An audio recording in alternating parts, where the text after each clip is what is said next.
Good morning, students. Now we are going to start our new chapter, ruling the countryside. ये मैंने history का third chapter लिया है। Syllabus के according कुछ जो है रिडक्शन करना है आपके सिलेबस में, इसलिए मैंने सेकंड चैप्टर नहीं लिया है, थर्ड चैप्टर लिया है, ruling the countryside. Countryside means जो गांव के एरिया है वहां पर जो रूलिंग होती थी, यानी कि जो ब्रिटिशर्स थे या जो राजा महाराजा जो हमारे देश में आए, उन्होंने किस तरह से गांव के ऊपर जो विलेजेस है उनके ऊपर किस तरह से उन्होंने रूल किया था। First of all the company become the दीवान। द कंपनी मीन्स ब्रिटिशर्स, अंग्रेजों के लिए यहाँ पर कंपनी वर्ड यूज किया गया है। कंपनी बिकम द दीवान कि जो ब्रिटिशर्स थे उन्होंने दीवान, जो एक पोस्ट होती थी दीवान की, जैसे नॉर्मली जैसे हम पुलिस में अगर बात करें इंस्पेक्टर होता है, सब इंस्पेक्टर होते हैं, या फिर पटवारी होता है, तो ये एक पोस्ट होती है। तो वैसे ही कंपनी ने एक दीवान नाम की एक पोस्ट जो थी वो क्रिएट की। On 12th August 1765, the Mughal Emperor appointed the East India Company as the Diwan of Bengal. 12 अगस्त 1765 को मुगल एम्पेरियर यानी कि मुगल जो राजा थे, उनका जो मेन जो उसका मुगल का जो एम्पेरियर था, राजा था, उसने अपॉइंट किया ईस्ट इंडिया कंपनी की तरफ से बंगाल में एक दीवान की एक पोस्ट यानी कि एक व्यक्ति को इस पोस्ट पर अपॉइंट किया गया। As Diwan, the company became the chief financial administrator of the territory under its control. और इस दीवान का काम क्या था कि ब्रिटिशर्स के थ्रू जो है अपॉइंट किया जाता था, और इसका काम था कि जितना भी जो राजा के जो पैसे से रिलेटेड जितने भी मैटर्स थे, उन मैटर्स में ये व्यक्ति इंटरफेयर करेगा, यानी कि ये व्यक्ति उनकी पूरी जानकारी अपने पास रखेगा। ये था दीवान का काम। इट मीन्स क्या हुआ कि राजा आप इंडिपेंडेंसली अपना कोई काम नहीं कर सकते थे। फाइनेंस से रिलेटेड सभी काम अब ब्रिटिशर्स की देखरेख में होने लग गए थे। Revenue for the company, revenue means taxes, जो टैक्सेस जो कंपनी यानी कि ब्रिटिशर्स, कंपनी मीन्स ब्रिटिशर्स जो टैक्सेस जो वसूल करते थे, टैक्सेस जो कलेक्ट करते थे फार्मर से या जमींदार से, लैंड ओनर से, जिससे भी लेते थे, उनके बारे में कि किस तरह से उन्होंने वो कलेक्ट किए। The company made effort both to increase the revenue as much as it could and buy fine cotton and silk cloth as cheaply as possible. Company ने क्या किया, ज्यादा से ज्यादा इफोर्ट के मतलब ज्यादा से ज्यादा ऐसे ऐसे तरीके उन्होंने निकाले, बढ़ाए कि जो ज्यादा से ज्यादा फार्मर से या इंडियन लोगों से टैक्सेस कलेक्ट कर सके। टैक्सेस कलेक्ट करना मीन्स पैसे कलेक्ट करना। उन्होंने नए नए तरीके अपनाए, नई नई योजनाएं बनाए, प्लानिंग की बहुत सारी, क्यों किस तरह से जो है वो टैक्सेस जो है वो बढ़ा सकते हैं। By the fine cotton and silk cloth as cheaply as possible, और वो ये चाहते थे कि कॉटन और सिल्क की जो क्लॉथ थे वो कम से कम रेट में वो खरीद सके, कम से कम रेट में वो उनको खरीद सके। Within 5 years, the value of goods bought by the company in Bengal doubled. और इन 5 साल में यानी कि कंपनी ने जब रेवेन्यू कलेक्ट करने के लिए नई नई प्लानिंग की, नई नई योजनाएं बनाई, उसके बाद 5 सालों में कंपनी ने जो बंगाल में जो कंपनी बाहर यानी कि इंग्लैंड से बनकर आने वाला जो सामान था उसकी जो प्राइस थी वो डबल कर दी थी। यानी कि बाहर से जाता जो रॉ मटेरियल था वो जाता इंडिया से था, पर वो ब्रिटेन की कंपनी में बनकर और बना हुआ जो तैयार माल था वो इंडिया में डबल रेट पर बिकता था। Now the revenue collected in Bengal could finance the purchase of goods for export. जो रेवेन्यू जो कलेक्ट किया जाता था बंगाल में, could finance the purchase of goods for export, और वो उस रेवेन्यू का, वो उन टैक्सेस का वो यूज करते थे कि वो ज्यादा से ज्यादा यहाँ से सामान खरीद सके और उसको बाहर एक्सपोर्ट कर सके। Bengal economy was facing a deep crisis. Bengal economy मतलब बंगाल जो उस टाइम पर जो बंगाल जो स्टेट था वो बहुत ज्यादा बुरी कंडीशन में थे, यानी कि फाइनेंशियल जो कंडीशन थी उसकी बहुत ज्यादा खराब हो चुकी थी। Because artisans were deserting villages since they were being forced to sell their goods to company at low prices. क्योंकि जो आर्टिसियंस थे उनको मजबूर किया जा रहा था उनसे फोर्सफुली कि वो अपना जो सामान था वो कंपनी को यानी कि ब्रिटिशर्स को कम प्राइस में बेचे। को इस बात के लिए फोर्स किया जा रहा था, जिसकी वजह से लोगों में खुद के काम को लेकर कोई इंटरेस्ट नहीं था, क्योंकि उनको उनकी जो मेहनत कर रहे थे, जो सामान तैयार कर रहे थे, उसके उनको प्राइस नहीं मिल रहे थे। इसलिए बंगाल की इकोनॉमिक कंडीशन जो थी बहुत ज्यादा खराब हो गई थी। Agricultural cultivation showed sign of collapse. उसके अलावा एग्रीकल्चर जो था, यानी कि एग्रीकल्चर के फार्मिंग में भी बहुत ज्यादा नुकसान हुआ, क्योंकि फार्मर से जबरदस्ती फोर्सफुली टैक्सेस कलेक्ट किए जा रहे थे, जबकि फार्मर इतने एबल नहीं थे कि वो पूरे जो रेवेन्यू है वो पे कर सके। In 1770, a terrible famine killed 10 million people in Bengal। और 1770 में एक टेरिबल फेमाइन यानी कि भुखमरी आई एक तरह से, जिसमें लगभग 10 मिलियन पीपल जो थे वो मर गए थे, यानी कि बहुत बुरा हाल उस टाइम पर, ब्रिटिशर्स के टाइम पर बंगाल का हुआ था, कुछ नेचुरल डिजास्टर्स की वजह से और कुछ ब्रिटिशर्स की वजह से। नेक्स्ट वन,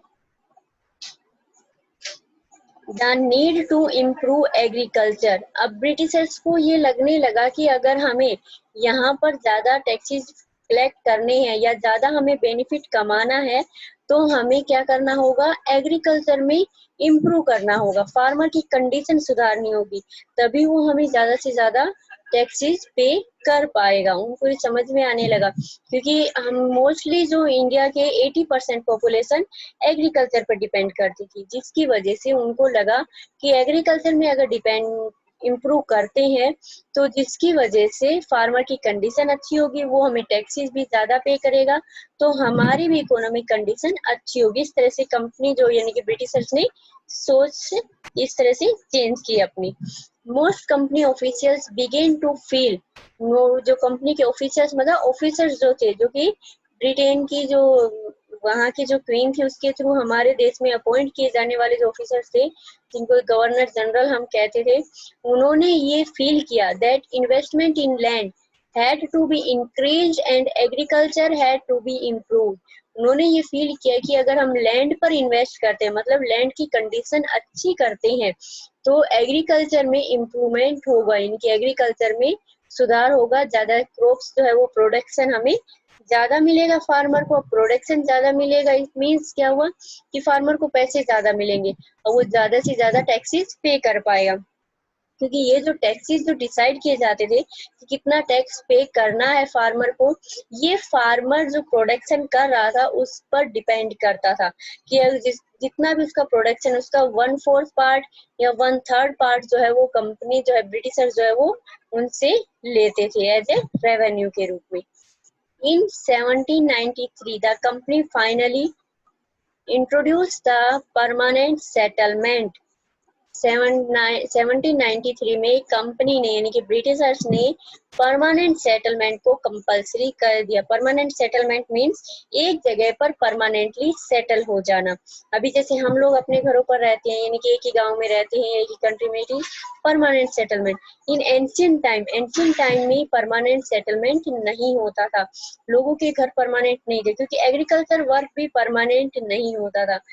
एंशिएंट टाइम में एग्रीकल्चर के जो टूल्स जो यूज किए जाते थे वो इतना डेवलपमेंट नहीं हुआ था, टेक्नोलॉजी इतनी यूज नहीं हो रही थी, जिसकी वजह से फार्मर्स जो थे कि जो फॉरेस्ट एरिया में जाकर वहां पर लैंड क्लियर करते, फिर वहां पर एग्रीकल्चर करते, 2-3 साल तक वहां पर एग्रीकल्चर करते, और फिर जो वो लैंड में से अच्छा प्रोडक्शन नहीं मिल रहा है, यानी कि फसल अच्छी नहीं हो रही है, सोइल की फर्टिलिटी पावर कम हो जाती है, तो वो उस लैंड को छोड़कर दूसरी जगह चले जाते थे। तो वो क्या था, वो परमानेंट सेटलमेंट नहीं था, टेम्परेरी सेटलमेंट था। तो इस तरह से एंशिएंट टाइम में फार्मर जो थे वो खेती करते थे। अब ब्रिटिशर्स को इसमें प्रॉब्लम क्रिएट हो रही थी कि क्योंकि फार्मर एक जगह पर रहते, 2-3 साल वहां जो है वो खेती करते, फिर उसके बाद जगह चेंज करते, जिसकी वजह से ब्रिटिशर्स उनसे टैक्सेस कलेक्ट कैसे करें, क्योंकि वो हर 2-3 साल में जगह चेंज कर रहे थे, तो प्रोडक्शन भी कम हो रहा था, फार्मर को उनको बहुत ज्यादा उनका जो है देख रेख भी करनी पड़ती थी कि कौन सा फार्मर कहाँ जाकर दोबारा खेती कर रहा है। इसलिए उन्होंने क्या किया, और दूसरा इसका एक रीजन एक और भी था परमानेंट सेटलमेंट का, कि एक तो ये था कि फार्मर अब एक जगह पर परमानेंट रहेगा तो उनको रेवेन्यू, उनको टैक्सेस कलेक्ट करने में आसानी रहेगी, वो आसानी से उनसे टैक्सेस कलेक्ट कर सकते थे। दूसरा, फार्मर जो थे वो जो टेम्परेरी सेटलमेंट था, यानी कि फॉरेस्ट को क्लियर करके एग्रीकल्चर वर्क करते थे, तो उनको फॉरेस्ट की लकड़ियां काटनी पड़ती थी। जबकि ब्रिटिशर्स को वही लकड़ियां जो थी वो रेल की जो पटरियां जो बनाई जाती है, जिसके ऊपर रेल चलती है, अभी सीमेंट की या लोहे की लगने लग गई है, पहले वो लकड़ियों की लगती थी। रेल की अगर आप लोगों ने देखी हो, जो पटरी होती है उसके बीच में छोटे छोटे जो है वो अभी लोहे की या सीमेंट के जो है वो लगे हुए थे बड़े बड़े पिलर से, पहले वो लकड़ियों के होते थे, तो उनके लिए उनको बहुत ज्यादा लकड़ियों की जरूरत होती थी। अब जब फार्मर खेती के लिए उन पेड़ों को काट रहे हैं, जला रहे हैं, तब उनको लकड़ी की कमी हो रही थी, जिसकी वजह से उन्होंने परमानेंट सेटलमेंट किया। एंशिएंट टाइम में शिफ्टिंग कल्टीवेशन होता था। शिफ्टिंग कल्टीवेशन क्या होता है कि फार्मर एक जगह पर एक अपनी जगह चूज करेगा पहले कि किस जगह पर उसको खेती करनी है, उस जगह पर उसको पेड़ों को कटिंग करेगा, उसके बाद उन पेड़ों को जलाएगा वहां पर, और जलाने के बाद जो ऐश जो बन जाती है उसके पेड़ों को जलाने के बाद, उस ऐश को वही मिट्टी में उसको मिक्स कर देगा एज ए फर्टिलाइजर के रूप में, क्योंकि फर्टिलाइजर तो होती नहीं थी एंशिएंट टाइम में, तो एज ए फर्टिलाइजर के रूप में वो उस पर उसमें मिट्टी में उसको मिक्स करेगा। देन उसके बाद कि वो उसको मिक्स करने के बाद वहां पर वो खेती करेगा 2-3 साल तक, जब तक मिट्टी की फर्टिलिटी पावर बनी रहती है तब तक वहाँ खेती करता है वो। फर्टिलिटी पावर जैसे ही सॉइल की कम होती है, देन उसके बाद वो नेक्स्ट जगह पर जाता है, नेक्स्ट जगह पर सेम प्रोसेस, तो क्या हुआ, शिफ्ट हो गया ना, एक जगह से दूसरी जगह पर शिफ्ट हो गया। It is called shifting cultivation, इसको शिफ्टिंग कल्टीवेशन कहते हैं। By the terms of the settlement, the raja and talukdar were recognised as zamindar. इनके अलावा उन्होंने क्या किया, इस टर्म के अकॉर्डिंग, परमानेंट सेटलमेंट के अकॉर्डिंग, राजा और तालुकदार के अलावा एक जमींदार की पोस्ट भी उन्होंने की कि इसमें ये लोग भी, जमींदार को भी शामिल किया गया कि वो फार्मर को इंसीट करे कि वो एक ही जगह पर रहकर फार्मिंग करे। They were asked to collect rent from the peasant and pay revenue to the company which was fixed permanently। अब उन्होंने पहले जो राजा और तालुकदार जो थे वो टैक्सेस कलेक्ट करते थे कंपनी के लिए, अभी जमींदार को भी ये काम दिया गया कि वो भी टैक्सेस कलेक्ट करेंगे फार्मर से, और उस टैक्सेस को कलेक्ट करके और कंपनी को यानी कि ब्रिटिशर्स को जमा करवाएंगे। और ये टैक्सेस जो ये थे वो फिक्स कर दिए गए कि फार्मर चाहे कितना भी प्रोडक्शन हो उसका कम हो या ज्यादा हो, कि उसको अपनी प्रोडक्शन का 1/4 पार्ट या 1/3 पार्ट उसको कंपनी को एज ए रेवेन्यू के रूप में जमा करवाना ही पड़ेगा। This would ensure a regular flow of revenue to the company and at the same time encourage the zamindars to invest in improving the land।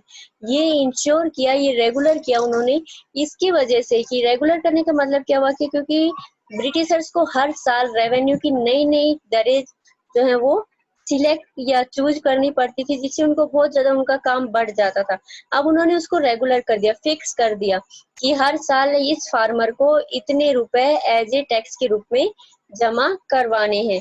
तो उससे, और दूसरा जमींदार को भी इंकरेज किया, इस बात के लिए बढ़ावा दिया कि वो भी लैंड में इम्प्रूवमेंट करने के लिए यानी कि एग्रीकल्चर में इम्प्रूवमेंट करने के लिए फार्मर की हेल्प करे। इस वजह से भी उन्होंने जमींदार को इंकरेज किया। अब प्रॉब्लम्स क्या क्रिएट हुई, उन्होंने सेटलमेंट तो लगा दिया, परमानेंट सेटलमेंट, अब उसके सामने प्रॉब्लम्स क्या क्रिएट हुई ब्रिटिशर्स के सामने। The zamindars were not investing in improving the quality of land.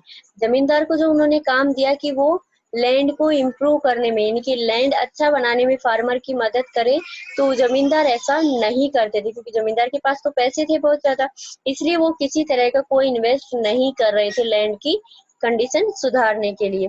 The revenue fix was too high for the zamindar, और जमींदार कंपनी ने जो रेवेन्यू जो फिक्स किया था वो बहुत ज्यादा होता था। As long as the जमींदार could earn by giving out their land to tenant, they were not interested in improving the land। अब वो ज्यादा था तो जमींदार तो फार्मर से कलेक्ट करता था, इसलिए जमींदार को उसमें कोई प्रॉब्लम क्रिएट नहीं हो रही थी, बट वो उसको फार्मर से कलेक्ट करता तो फार्मर्स को जो है वो प्रॉब्लम क्रिएट हो रही थी। अब जो कुछ भी है फार्मर को खेती करनी है तो फार्मर ही अपनी लैंड के इम्प्रूवमेंट की तरफ ध्यान देगा, तो जमींदार तो करेगा नहीं, इसलिए उन्होंने ध्यान भी नहीं दिया था। On the other hand in the village the cultivators found the system extremely oppressive. और दूसरी तरफ उन्होंने पाया कि गांव में ये जो सिस्टम था ये पूरी तरह से बेकार हो चुका था, क्योंकि जमींदार का ही इसमें सबसे ज्यादा फायदा हो रहा था, ना कि फार्मर्स का, और ना ही एग्रीकल्चर वर्क में या लैंड की क्वालिटी में इम्प्रूव करने के लिए किसी तरह का कोई काम किया गया था, जैसा कि ब्रिटिशर्स ने सोचा था। A new system is devised. उसके बाद एक नया सिस्टम भी उन्होंने लागू किया ब्रिटिशर्स ने। पहले परमानेंट सेटलमेंट किया उन्होंने, फिर उसके बाद एक नया सिस्टम भी लेकर आए। By the early 19th century many of the company officials were convinced that the system of revenue had to be changed again to meet the growing expense। अब दोबारा से उन्होंने, क्योंकि ये सिस्टम तो पूरी तरह से सक्सेसफुल नहीं हो पाया था परमानेंट सेटलमेंट का, तो उन्होंने एक नया सिस्टम उन्होंने लागू किया। उन्होंने सोचा कि किस तरह से वो कि कंपनी के जो बड़े बड़े जो ऑफिसर्स थे उनको कन्विंस किया, उनको समझाया कि वो किस तरह से अपने सिस्टम में चेंज कर कर ज्यादा से ज्यादा रेवेन्यू कलेक्ट कर सकते हैं। महलवारी सेटलमेंट, उन्होंने एक नया सिस्टम लागू किया जिसको उन्होंने नाम दिया Mahalwari settlement. The collectors went from village to village to estimate the land revenue that each village had to pay। अब उन्होंने क्या किया, पहले जो जमींदार जो काम करते थे, जमींदार फार्मर से जो है टैक्सेस कलेक्ट करते और फिर उसको कहाँ सबमिट कराते थे, ब्रिटिशर्स के पास। अब उन्होंने एक नया सिस्टम किया, क्योंकि जमींदार अपना काम ढंग से नहीं कर रहे थे, इसलिए उन्होंने एक नया सिस्टम लागू किया कि एक कलेक्टर को रखेंगे, यानी कि एक अलग से पोस्ट बनाएंगे, व्यक्तियों को अपॉइंट करेंगे, वो गांव गांव जाकर फार्मर से टैक्सेस कलेक्ट करेगा। यहाँ पर विलेज जो है वो महलवारी सिस्टम, सेटलमेंट का है ना महलवारी, इसका मतलब है विलेज, महल का यहाँ पर मीनिंग आ रहा है विलेज, गांव में जाकर वो टैक्सेस कलेक्ट करेगा। The charge of collecting the revenue and paying it to the company was given to the village headman rather than the जमींदार। अब उन्होंने क्या किया, ये जो चार्ज दिया, जो कलेक्ट करने का काम दिया, वो या तो विलेज का जो हेडमैन है, इट मीन्स या तो जैसे अभी प्रेजेंट डे में हम बात करें तो सरपंच होता है, एंशियंट टाइम में हेडमैन बोला जाता था, प्रमुख, गांव का प्रमुख बोला जाता था। उस व्यक्ति को जो है वो ब्रिटिशर्स उसको बता देते कि आपको अपने गांव में से फार्मर से कितना टैक्सेस कलेक्ट करना है। अगर वहां पर कोई हेडमैन नहीं होता था तो ये काम जमींदार करता था। This system came to be known as the Mahalwari settlement, और इसी सिस्टम को महलवारी सेटलमेंट कहा गया। ये एक छोटा सा एक सिस्टम लागू किया ब्रिटिशर्स, ये सभी किस लिए लागू किए ब्रिटिशर्स ने, कि वो ज्यादा से ज्यादा बेनिफिट कमा सके, कि वो टैक्सेस उनको पैसे मिले ताकि वो उन पैसों से वो यहाँ से सामान खरीद कर और इंग्लैंड में उसको जो है वो बेच सके या वहां पर उसको एक्सपोर्ट कर सके। इसलिए उन्होंने नए नए तरीके अपनाए कि वो नए नए तरीकों से किस तरह से वो ज्यादा से ज्यादा पैसे यहाँ पर खरीद सकता है, सॉरी ज्यादा से ज्यादा पैसे कलेक्ट करे और उनको किस तरह से उनको ज्यादा से ज्यादा बेनिफिट हो सके। अब ब्रिटिशर्स ने ये सब कुछ अपने बेनिफिट के लिए, अदरवाइज उनको कोई ज्यादा इंटरेस्ट नहीं था कि फार्मर्स की कंडीशन सुधार करने में या लैंड जो है वो उनकी लैंड की क्वालिटी में इम्प्रूव करने में, इसमें कोई इंटरेस्ट नहीं था। उनको इंटरेस्ट किस में था, इसमें उनको अपना फायदा दिख रहा था कि अगर वो लैंड की क्वालिटी अच्छी करेंगे, अगर लैंड अच्छा होगा तो फार्मर उसमें जब क्रॉप्स उगाएगा तो प्रोडक्शन भी ज्यादा होगा, प्रोडक्शन ज्यादा होगा तो फार्मर ज्यादा से ज्यादा टैक्सेस पे कर पाएंगे, जितना वो चाहते हैं ब्रिटिशर उतना टैक्सेस वो पे कर पाएंगे, उनको अपना बेनिफिट दिख रहा था, इसलिए उन्होंने नए नए सिस्टम लागू किए। बट उनके सभी सिस्टम पूरी तरह से सक्सेसफुल भी नहीं हो पाए थे, कुछ कहीं पर सक्सेसफुल हो पा रहे थे, कुछ कहीं पर नहीं हो पा रहे थे। जैसे जमींदार, उन्होंने परमानेंट सेटलमेंट में जो काम था वो जमींदार को दिया मेन, कि वो लैंड इंप्रूव करने में हेल्प करे, बट उसने ऐसा नहीं किया। अब जमींदार बीच में पैसे खा रहा था क्योंकि वो फार्मर से ज्यादा टैक्सेस कलेक्ट करता और कंपनी जो उन्होंने डिसाइड किया था उसे जमा करवाता, बाकी वो अपने पास ही रखता था, तो उसको तो बेनिफिट हो रहा था दोनों साइड से, इसलिए उसने लैंड की क्वालिटी इंप्रूव करवाने में उसने कोई अपना इंटरेस्ट नहीं दिखाया। ओके, नेक्स्ट जो है वो नेक्स्ट वीडियो में करेंगे, क्योंकि एक साथ बहुत ज्यादा सिस्टम हो जाएंगे। Okay, thank you.